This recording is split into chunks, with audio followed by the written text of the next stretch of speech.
Hello friends, आज हम जिस सेल ऑर्गेनेल्स की बात करने वाले हैं उसका नाम आपका माइटोकॉन्ड्रिया, जिसे हम पावर हाउस ऑफ सेल के नाम से भी जानते हैं। एक सेल में अगर एक सिंगल माइटोकॉन्ड्रिया है तो उसको हम माइटोकॉन्ड्रियन बोलते हैं, और बहुत सारे हैं तो उसको बोलेंगे माइटोकॉन्ड्रिया।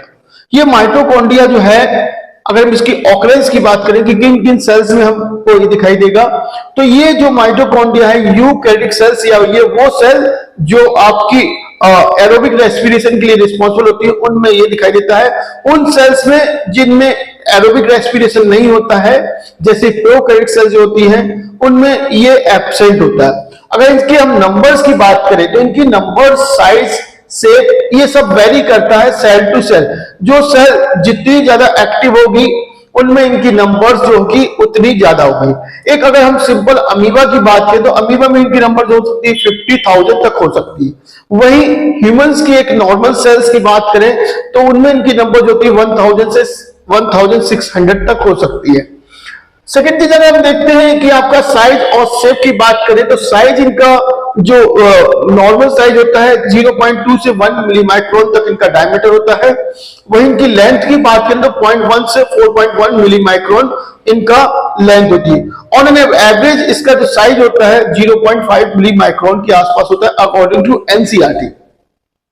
लोकेशन की बात करें कि इनकी लोकेशन कहां पे होती है, तो ये जनरली जो माइटोकॉन्ड्रिया होते हैं ये आपके सेल्स के साइटोप्लाज्म में डिस्ट्रीब्यूटेड होते हैं। वहीं कुछ ऐसी सेल्स होती है जहां इनकी जो लोकेशन होती है, इनकी जो पोजीशन होती है वो कांस्टेंट होती है। जैसे हम स्पर्म की बात करें तो स्पर्म में ये नेक सेल्स के पास होते हैं और इसको स्पर्म सेल के मूवमेंट में ये हेल्प करते हैं। अगर हम इसकी स्ट्रक्चर की बात करते हैं तो ये इसकी स्ट्रक्चर थोड़ा सा कॉम्प्लिकेटेड होती है। इसकी स्ट्रक्चर जब देखते हैं तो ये डबल यूनिट मेम्ब्रेन से बनी होती है। किससे बनी होती है? डबल यूनिट मेम्ब्रेन से।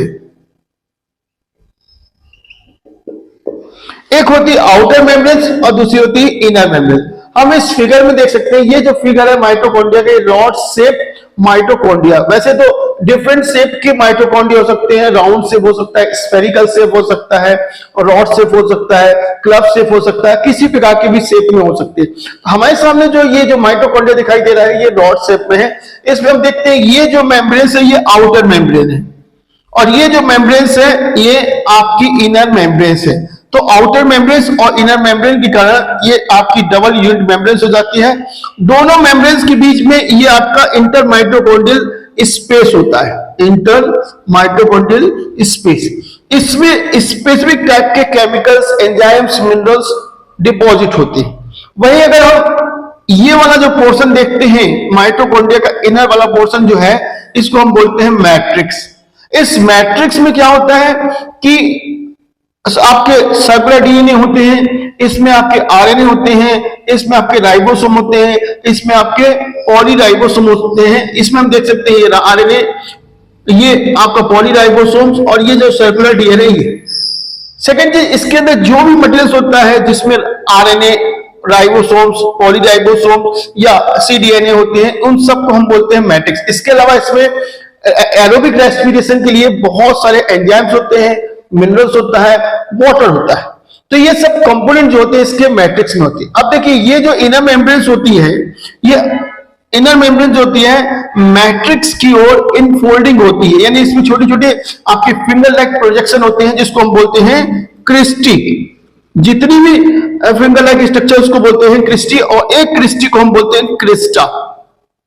ये जो इनर मेम्ब्रेन है ये माइटोकॉन्ड्रिया का इनर सरफेस जो है उसका सरफेस एरिया जो है बढ़ा देती है, और इसी क्रिस्टा या क्रिस्टी पे लगे होते हैं स्पेसिफिक पार्टिकल्स जो आपके इलेक्ट्रॉन ट्रांसपोर्ट सिस्टम से रिलेटेड होते हैं, और इन पार्टिकल को हम बोलते हैं F1 पार्टिकल्स। अब इस F1 पार्टिकल की कैसी स्ट्रक्चर होती है हम थोड़ा सा देखते हैं। ये हमारे पास ये एलिमेंट पार्टिकल्स लगे हुए हैं, ये ईटीएस सिस्टम से लगे हुए हैं, और इसमें एक मेन पार्टिकल होता है जिसको हम बोलते हैं F1 पार्टिकल। इस F1 पार्टिकल के 3 पार्ट होते हैं। ये होता है बेस पीस, बेस, ये स्टेल्क, और ये हेड।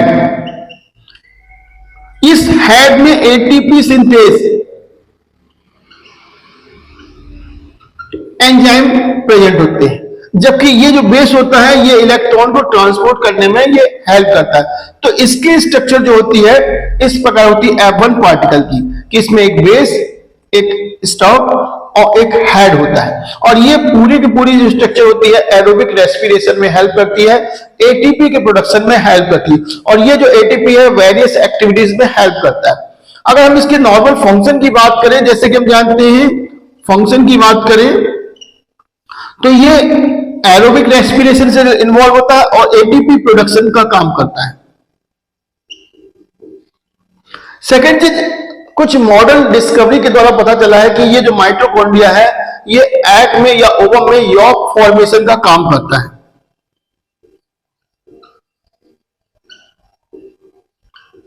और जैसे कि हम जानते हैं स्पर्म में उसको मूवमेंट में, उसकी मोबिलिटी में माइटोकॉन्ड्रिया का बहुत बड़ा रोल होता है। तो माइटोकॉन्ड्रिया मूवमेंट में भी हेल्प करता है, स्पर्म मूवमेंट। तो ये मेन इनकी फंक्शन हो गया। तो आई होप हमने आज माइटोकॉन्ड्रिया का ये वीडियो बनाया है, आपको अच्छा लगा है तो लाइक कीजिएगा और सब्सक्राइब कीजिए। Thank you.